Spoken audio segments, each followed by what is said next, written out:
The subject of today's Dhamma talk is contemplation of all phenomena from six sense doors.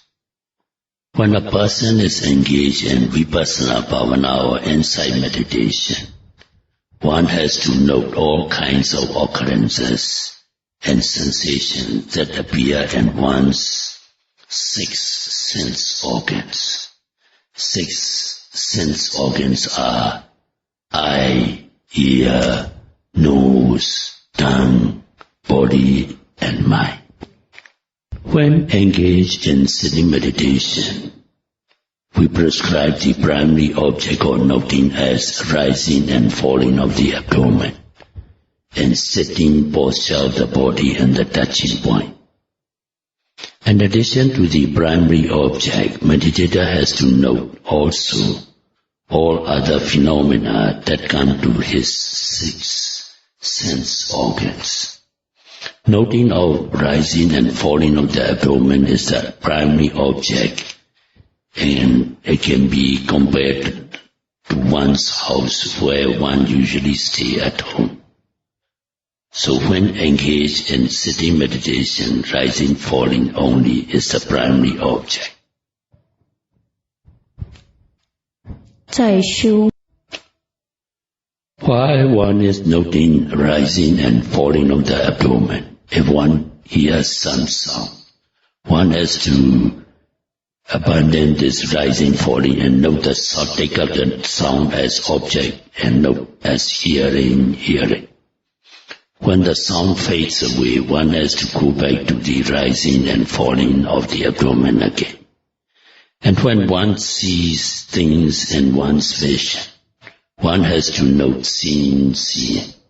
When the vision disappears, one has to go back to noting of the rising and falling of the abdomen. If what one sees, the vision, is lasting for a long time, do not stay with seeing for long, but ignore it and go back to the rising and falling of the abdomen. When any kind of odor is scented, whether good or bad, has to be noted and then go back to rising and falling. When tastes appear at the tongue, sweet or salty taste has to be noted and then go back to rising and falling. When wandering mind sets in, note wandering or thinking and then go back to rising and falling. When there are aches and pains, heat and cool in the body, note the aches and pains, heat or cool, and then go back to rising and falling of the abdomen. If the pain passes, meditator can adjust the posture, but it has to be done step by step with mindfulness. Note the intention to change, then changing. Like opening of the eyes, movement of the hands, changing of the posture, straightening of the back, reposturing of hands, closing of the eyes and so forth, without missing any movement. Then go back to the rising and falling of the abdomen. Be certain that rising and falling of the abdomen is the primary object of meditation and sitting posture. 但是 So also, the meditator has to note the sight seen, the sound heard, the odor scented, the taste tasted, the body impressions felt, and the consciousness of the mind object. Meditator may think, why should we note all these phenomena from six sense doors? The aim and object of contemplation is to prevent lobha or greed, dosa or anger, moha or delusion arising from these six sense doors. Vipassana bhavana or insight meditation is to dispel lobha or greed, dosa or anger, and moha or delusion from oneself.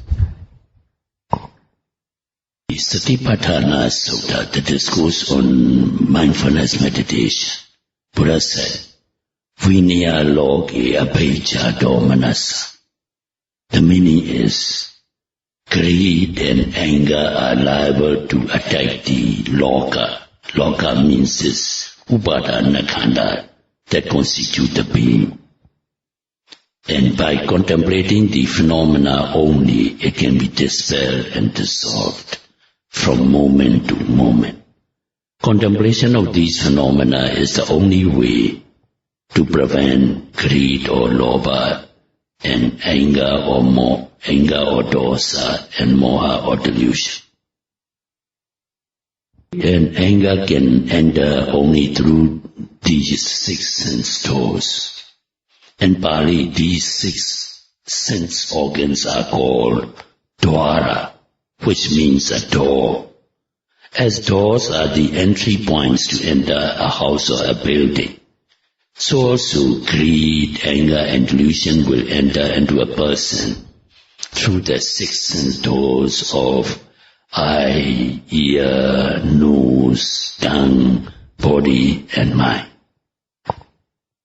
In worldly life and our buildings or dwellings, unless the doors are closed, the thieves, the robbers, and the animals like the dogs, snakes may enter the house. To prevent such mishaps, the house doors have to be closed properly. So also, meditator must restrain the 6 sense doors to prevent greed, anger and delusion to arise. It means that one is to note every phenomena that comes through 6 sense doors. If the meditator hears a sound, one must note hearing. By noting thus, greed and anger cannot enter through the ears. If the meditator ignores noting this pleasant sound, it will cause attachment, and the attachment to the sound will create greed. If the sound is unpleasant, it will create anger or dosa. Greed and anger will induce akusala or unwholesome deeds. Akusala deeds are also those karmic volition and the mind and mental concomitants associated therewith, which are accompanied either by greed or lobha, dosa or hatred, or merely delusion or moha. The same with the eye door. When the meditator sees anything, one has to note seen. The pleasant sights can create greed, and the unpleasant sights can create anger. The same with nose door. Unless the meditator notes that the odor, the good smell will create greed, and the foul smell will cause anger. The same with eating. Unless the meditator notes the taste, good taste will create greed, and bad taste will create anger. Greed and anger will cause akusala deeds, which will cause verbal and physical unwholesome acts. Therefore, as the saying goes, prevention is better than cure. All the phenomena must be contemplated to prevent the formation of greed and anger. On seen sights, note as seen. If one notes the visual object thus, one may have no time to appreciate the good or the bad sight, just awareness of the visual object. If meditator does not contemplate thus, one will have attachment to the good visual object, then clinging sets in, or anger will develop because of bad visual objects. Buddha said, Data matam bhavaisati.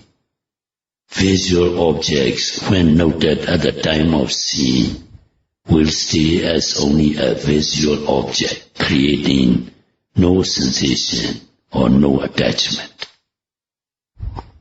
Next, Buddha said, Sute Sutamatam Bhavaisati, meaning, when sounds are noted at the time of hearing, it stays only as a sound object. There is no time to create greed or anger. So no sensation, no attachment. The same with odors. If there is odor, no smelling. There should be no time to differentiate between good or bad odor. And eating also, meditators should know step by step of the process of eating. Thus, greed or anger will be prevented. Body impressions or tactile objects should also be noted as and when experienced. There will be no good or bad feelings. Next, Buddha said, Mute Muta Matam Bhavaisati, meaning the odor or the smell, the taste and the tactile object will stay as it is without creating greed or anger if the meditator knows them at the time of occurrence. Mind objects or consciousness also has to be noted at the moment as knowing, or thus prevent the analyzing process not to create lobha, dosa or moha, greed, anger and delusion. This in Pali is viññāti viññātamatam bhavaisati. Therefore, our meditators here are to note all the phenomena that arise through the six sense doors. In other words, meditators should not be complacent and satisfied by being able to note the primary objects of the rising and falling of the abdomen or the sitting and touching of the body, etc. only.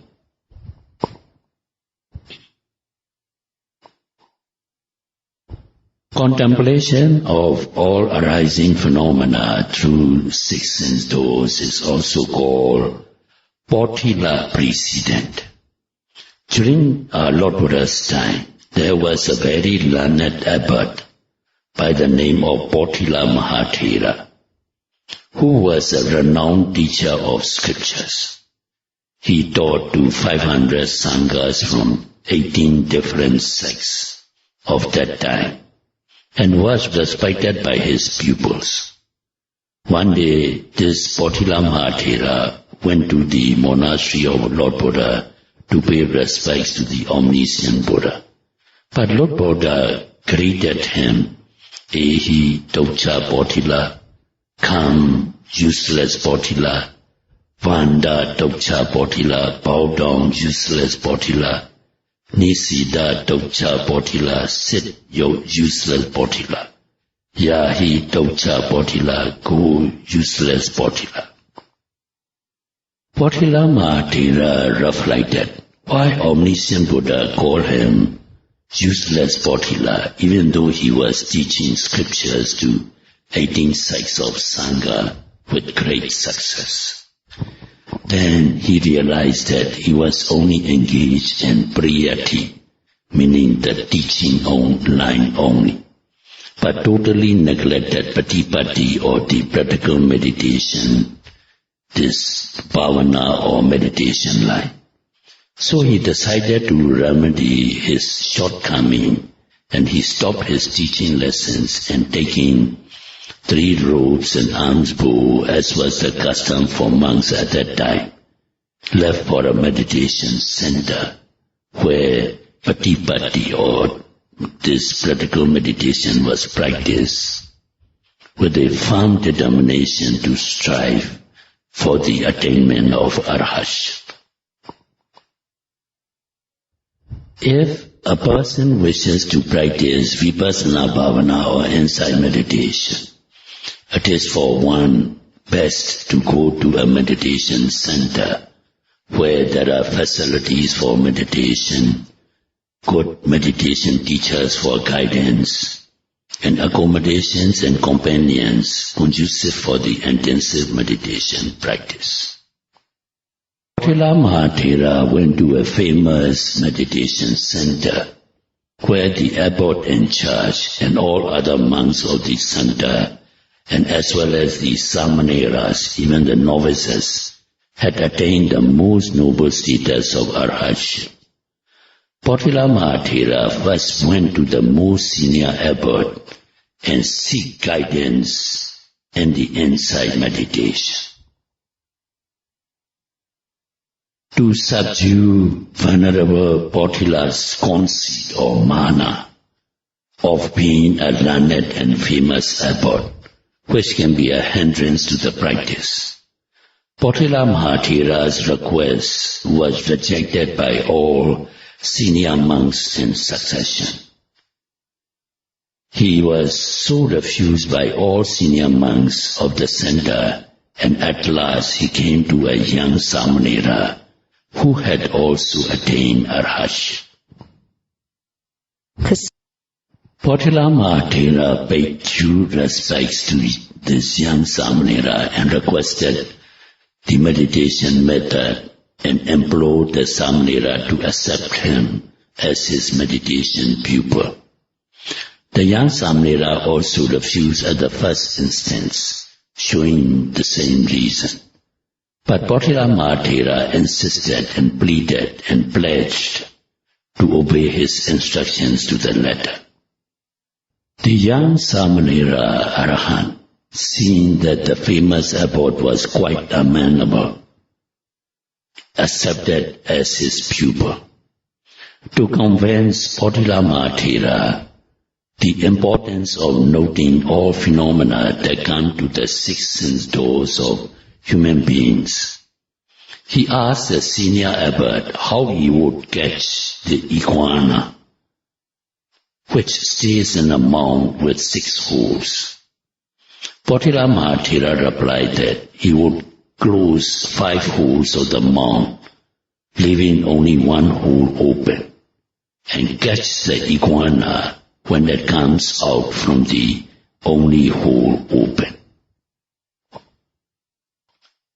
The samanera then expounded that all phenomena that come through the 5 physical sense organs of eye, ear, nose, tongue, and body should be contemplated by the mind consciousness. By this way, with the gradual development of Citta Visuddhi, or purification of the mind, a meditator can achieve Megha Phala Jnana, the path and knowledge, the final goal of meditators. Potila Mahathera understood the instructions, and out of the 6 sense doors, he opened the only door of the mind consciousness and contemplated all the phenomena that came to the live physical sense organs of eye, ear, nose, tongue, and body. By this correct meditation practice, Potila Mahathera attained the cherished goal of arhatship within a reasonable time. Therefore, contemplation of all phenomena through 6 sense doors is also called Potila precedent. So our meditators may be able to follow the example of Potila Mahathera by contemplating the visible object, audible object, olfactory object, gustative object, and tactile object and mind object in a correct way, and strive for the attainment of Megha and Phala, path and fruition. May all our meditators be able to practice intensively as instructed here, and quickly realize the cherished goal of Nibbana in the most easiest way. Sadhu, sadhu, sadhu. Okay, let us stop it right now. Idame Bonya Nibbanasa Nibbanasa Pachayo Pachayo Hotu Hotu Idame Punya Idame Punya Yatinam Hotu Yatina Hotu Sukhita Hondu Nyatayo Sukita Hontu Nyatayo Imano Imano Punya Bhagan Punya Bhaga Sabha Satana Sapa Satana Tema Dema Sadhu Sadhu Sadhu Mi